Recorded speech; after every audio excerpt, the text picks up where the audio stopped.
उमा, ए उमे, आले आले. उमे चल. पण साडीला इस्त्री. जाऊ दे ती साडी. किती हाका मारले का तुला? मुद्दाम न ऐकल्यासारखं करते. अगं किती छळशील का? चल ये इकडे. नाही सासूबाई.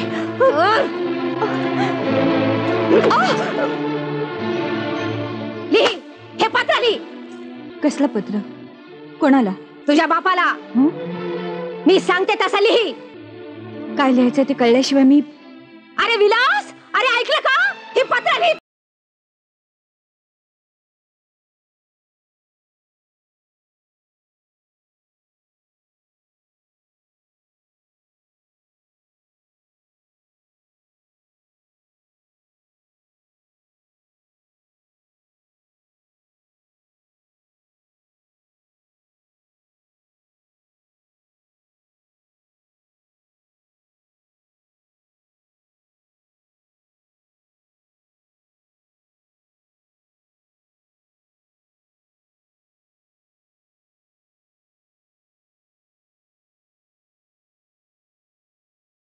जीव लावतात मला. कशाला म्हणून कशाला हात लावू देत नाही. काही चुकलं माकलं तर मला सांभाळून घेतात. आणि ह्यांचा स्वभाव तर इतका चांगला आहे, कधी एका शब्दानं दुखवत नाहीत मला. पण त्यांचा तुमच्यावर मात्र खूप राग आहे. तेव्हा त्यांचा राग काढायचा असेल तर त्यांना पानमळा खरेदी करण्यासाठी 1 लाख रुपये पाठवून देणे. बघतेस काय? लिही. 1 लाख रुपये पाठवून देणे. आता लिही खाली, तुमची लाडकी उमा.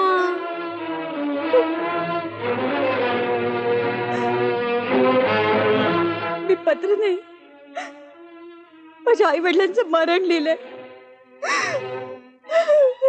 चला आण ते पत्र इकडं. आण.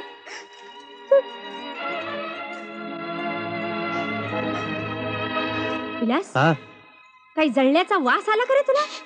हो येतोय. अरे देवा, माझी साडी जळाली. आता काय करू? माझी साडी जळाली. अरे देवा, साडी जळाली माझी. पण मी तुम्हाला सांगत होते की. काय सांगत होते? मुद्दाम जाळीस तू साडी. नाही सासूबाई. किती आवडीचा रंग होता माझ्या ज्योतीला तर किती आवडायची. चोंडोणी. काय असं काय बघतोस? बघतोय माझ्या बाहूत तारुण्याचं इंद्रधनुष्य आणि तिच्या सप्तरंगात मी नाहून निघतोय. बस कधी पण कधीतरी भेटतोस आणि असं जीव हरून जाण्यासारखं बोलतोस. मग की नाही मी माझी राहत नाही रे.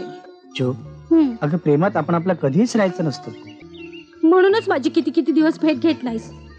अगं ह्या नोकरीमुळे. तुला नोकरीची काळजी, माझी नाही. तुझं प्रेम समजलं मला. मी बोलणार नाही तुझ्याशी.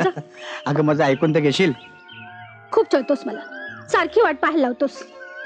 मला नाही रे सहन होत.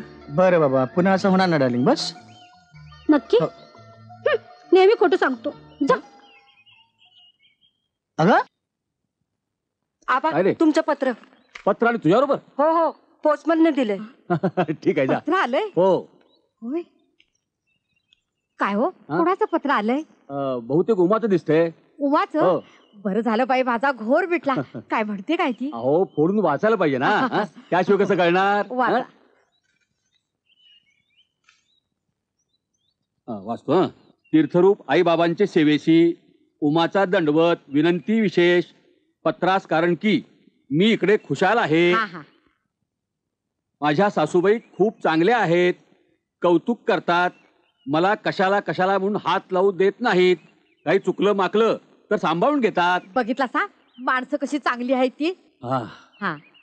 पोरीच्या लग्नासाठी जीवीन घाण ठेवली, पण तिचं खुशालीचं पत्र आल्यावर जीव कसा निसूर झाला. वय वय वय. अहो बोलतच काय बसलाय सा? पत्र पुढं वाचा की. अहो वाचतो की. बघितलं सा, पोरीचं पत्र आल्यावर आईचं मन कसं हरकून गेलंय. हा समाधान झालं. ऐका, कुठं पत्र आलं तुम्ही? काही चुकलं माकलं तर सांभाळून घेतात. त्यांचा स्वभाव तर खूप चांगला आहे. कधी एका शब्दानं बोलत नाहीत. पण ते मात्र नाराज आहेत तुमच्यावर. नाराज? त्यांचा राग काढायचा असेल तर तुम्ही त्यांना पानमळा खरेदी करण्यासाठी 1 लाख रुपये पाठवून. 1 लाख? उमाचे बाबा, उमाचे बाबा, उमाचे बाबा, काय झालं तुम्हाला? तुमचं पत्र वाचून आमच्या वडिलांना अटॅकच आला. मोठी पुण्याई म्हणून आमचे ओढे वाचले. खरं तर तुम्ही असं पत्र लिहायला नको होतं. पत्र आम्ही नव्हतं लिहिलं, तुझ्या बहिणीनंच लिहिलं होतं. विचार तिला.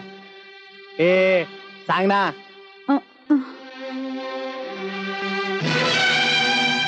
मी समजू शकतो विलासराव, पण तुम्हाला एक सांगतो, ही हाव तुम्हाला आयुष्यात न उठवेल. तू आमच्याशी वाद घालतोस? वाद नाही, पण वाद नाही.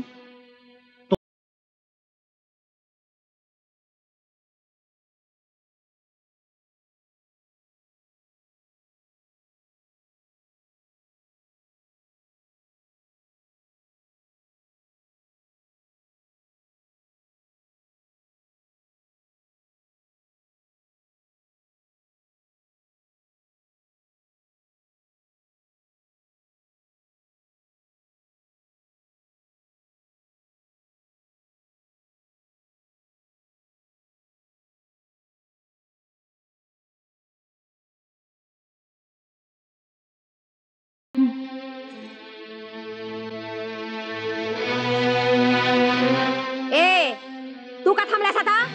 चल जा. मला जा आता, पैशाची तयारी कर. मी तुमच्या पाया पडतो, पण तुम्ही माझ्या बहिणीचा असा छळ करू नका. माझी बहीण बिचारी स्वभावाने फार गरीब आहे. पैशासाठी तुम्ही तिच्या भावनांचा असा खेळ करू नका. तुम्हालाही मुलगी असेल. विठोबा, याला बाहेर काढ. मी तुमच्या पाया पडतो. एक भाऊ आपल्या बहिणीच्या सुखाची भीक मागतोय. त्याच्या फटक्या वंधळीत त्याच्या बहिणीच्या सुखाची भीक घालाव. त्याच्या बहिणीच्या सुखाची भीक घाला.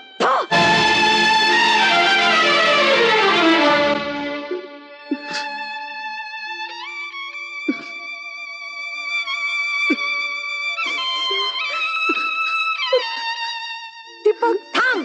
उमा,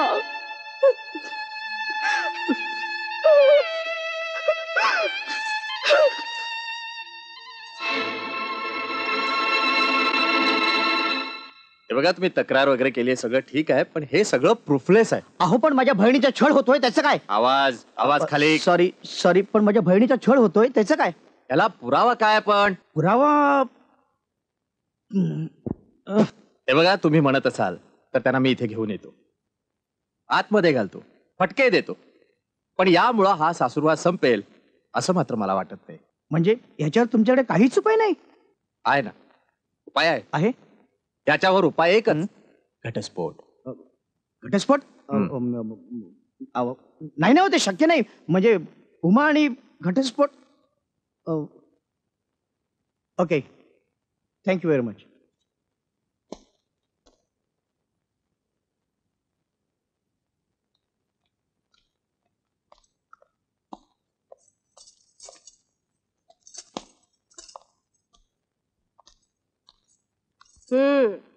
राहू दे, राहू दे. विलास, मी सांगितलेलं लक्षात आहे ना तुझ्या? हो. आणि तू ग पंचमीच्या सणाला माहेरी निघालीस. मोकळ्या हाताने परत येऊ नकोस. काही नाही जमलं तर नाही आलीस तरी चालल. काय म्हणते मी? ससूबाई, पानमळा खरेदी करायचा आहे. 1,00,000 पाहिजेत. आणि सासरच्या लोकांशी कसं बोलायचं त्याला समजून सांग भावाला. विलास, पैसे जपून आण. नाही म्हटलं, रक्कम मोठी आहे म्हणून म्हटलं. हो. आणि लक्षात असू दे, मागचा पाडा पुढे नको. चल.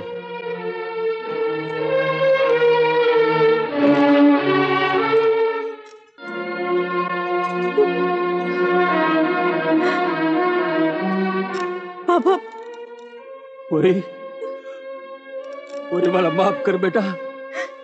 मी असा अंथरुणाचा सोबती. मला कुठे जायला येत नाही, कुणाला भेटायला येत नाही. माझं सगळं किडूक बिडूक माझ्या आजारपणात खर्च झाला. आता काय राहिलंय माझ्याकडं? माझ्या तोंडात तर राळ वाळायला लागलेत. जावई बापू, आता अशा अवस्थेत मी काय देणार आहे तुम्हाला? बाबा, अगं, तुला मोकळ्या हाताने पाठवायचं माझ्या लई जीवावर येते, पण मी काय करू पोरी, मी असा अंतराला खेळून पडलोय दुबळावून. धडधाकट असतो ना तर तुझ्या घरात नोकर म्हणून तरी कामाला राहिलो असतो पोरी, पण मी काय करू, काय करू? काय पोरी, नाही, मला शिक्षा व्हायला पाहिजे, मला काहीतरी शिक्षा व्हायलाच पाहिजे. बाबा माझी नक्षत्र सारखी पोरगी पंचमीच्या सणाला बाहेर आली आणि तिला माहेरचा चुडा भरायला माझ्या हातात तबडा नाही. मी काय करू, मी काय करू? उमा, ए उमा.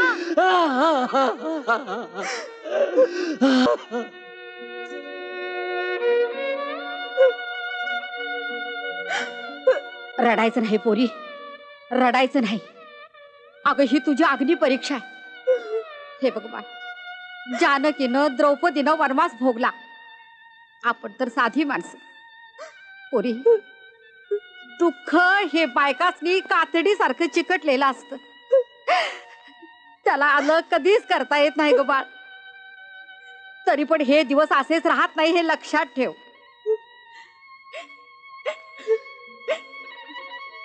पोरी, माझा फाटका पदर मी काय देऊ तुला? हे बघ, माझ्या आईने दिलेला हा कुंकवाचा करंडा मी तुला माहेरचा आहेर म्हणून देते. यापेक्षा तुने दुसरं काय बी बोलायचं नाही. जपून ठेव, माहेरचा आहेर हा पोरी जपून ठेव.